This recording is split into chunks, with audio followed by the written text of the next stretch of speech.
Okay, so this is our second famous distribution. Okay, the first is the normal from stats 1.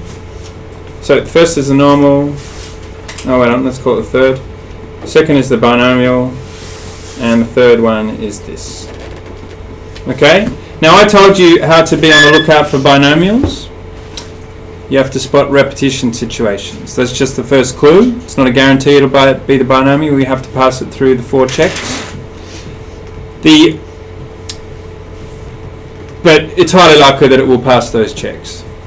The Poisson, my little clue that it's a Poisson, is not reliable. If you see this word, that is a clue that you should consider whether it's the Poisson.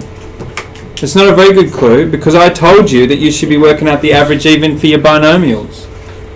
Okay, so seeing the word average is not a very rock solid guarantee, but it's a pretty good indication. Okay, is everyone clear on why it's not a very good indication? It's simply because I used the word 2 minutes ago on a different topic. Yet I'm telling you that if that word appears in the first 5 words of a question, it's highly likely it's the Poisson. Okay, so I'll tell you what the Poisson is about. It's about something like this. It's like, on average, 5 cars go by per minute.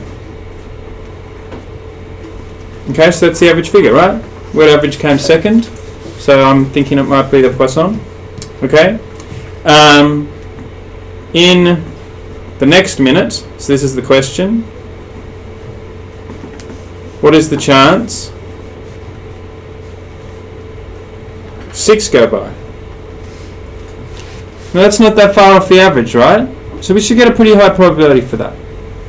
Okay? If it was, what's the probability 5 go by, we should get a super high probability. Okay? So this is one of the easiest things you'll ever see in the whole of maths. The tables for this are incredibly simple. They don't have all these crazy boxes. They've just got columns. And there we go. We're done. I told you the average figure was 5.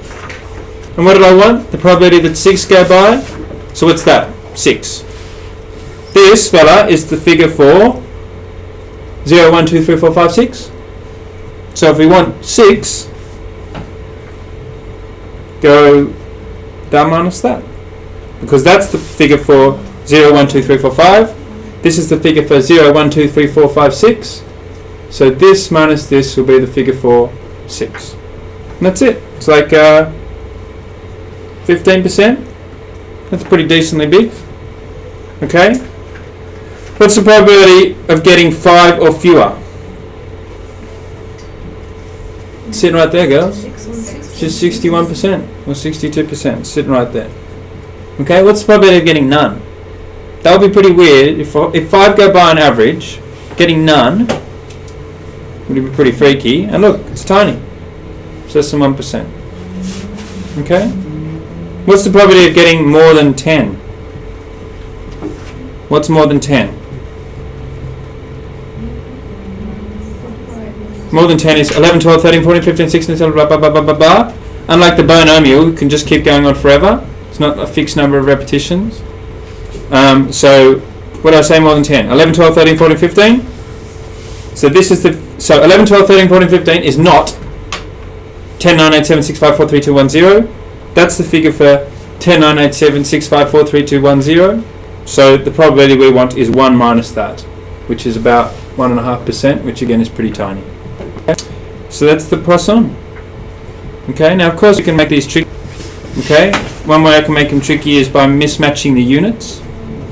Okay, there's going to be a formula for it.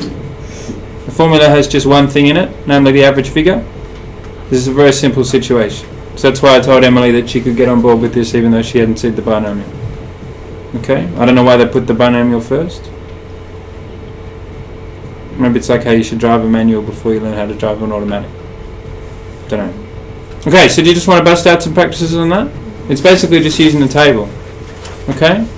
So, should we reconvene in, I don't know, 10 minutes? It's up to you, whenever you want.